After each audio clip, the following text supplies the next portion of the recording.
add lang to relate to you guys. Correct me if I'm wrong, Parang when it comes to social media creation din and virality, there's luck that goes into Correct. it, diba? You don't know kung alin yung And there's parang may special sauce kung bakit kinakapitan ng tao yung content mo, kung bakit viral tong video na to. Exactly. And same lang din sa pag-aartista. Am I right ba in saying that?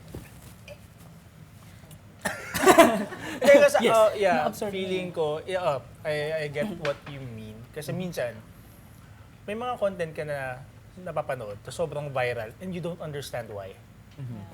Bakit ito kinakagat ng tao? Diba?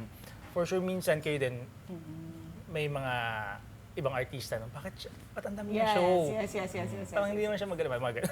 Hindi ko alam baka yun yung iniisip.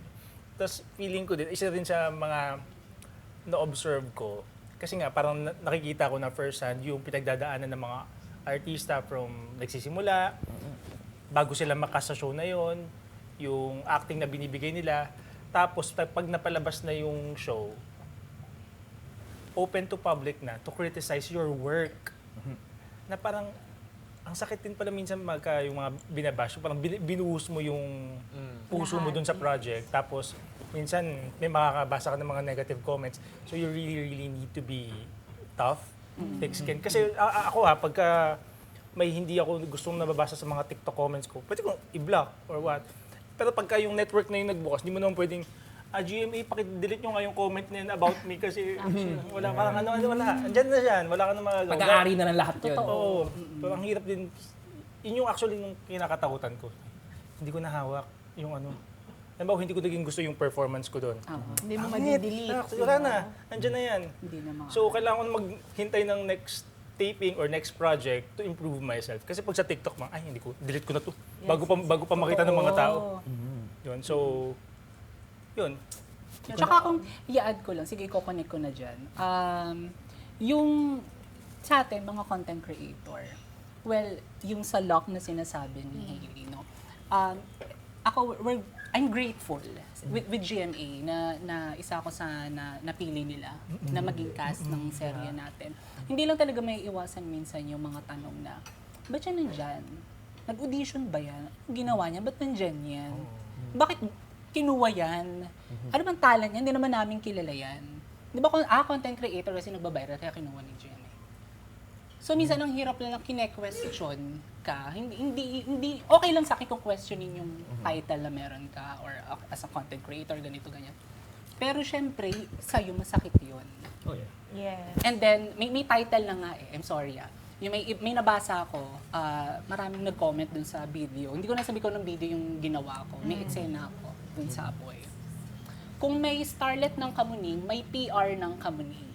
So that's the new title. Ano silang PR ng Kamuning? Ibig sabihin yung mga content creators daw na kinukuha ni GMA, ng mga ganon. Yeah. So parang ang hirap din i-explain sa audience. Yes. Parang ang hirap din i-explain sa mga, yung iba naiintindihan nila na okay kasi ganito yan, ganyan. Ay bagay naman sa kanya, bakit naman hindi nila kukunin, ganyan. So ako naman, I'm forever grateful with GMA ko. Ano man yung binigay nilang trabaho sa akin, tataroin ko to ng utang na loob talaga sa network na to. Yeah, actually na-mention mo yan.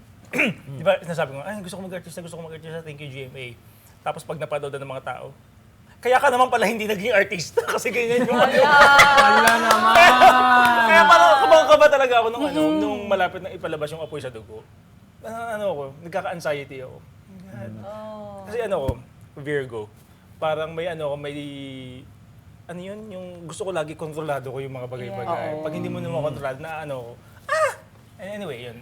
But you know what's good? Because of social media also, at least, parang ngayon, everybody has a shot to be on the spotlight. Right? Diba? Yes. Kasi before talaga, let's be honest, kapag artista, merong certain look, merong certain vibe. Diba ganon? But now, anyone can be there.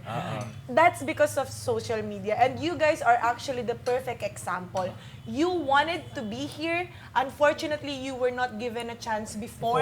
Yes. You used your social media and that helped you to be where you are right now. And I think it's not right for people to say that you didn't, you just get it because, alam mo yun, trending kayo, but kaya kayo nag-trending is because people like what you were doing. Yeah, that Diba? makes a lot of sense. So kaya kayo kinuha ng GMA kasi na-realize niya, kaya kukunin ko to kasi pinapanood Maiyak siya kayo. ng mga tao, di ba? So kaya kayo nandoon. So it's not right. And what you were doing is you're also acting. Kaya kayo kinuha. So GMA show. They're doing everything. They're Correct. writing, producing, Correct. everything. Isipin niyo, you're a one-man team na samantalang sa atin, di ba? It's a whole production to do whatever we're 100 people. doing. To edit, to take the video, an actor, a scriptwriter, a director, everything, but you're doing it alone. So, oh my God. Kayo ang You proof na deserve malaki to- ang entablado at kasya tayong lahat. Correct. Yes, sir. Diba? Pero ngayon,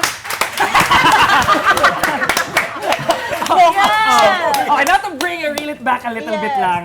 And I think everyone really deserves a chance to show what yeah. they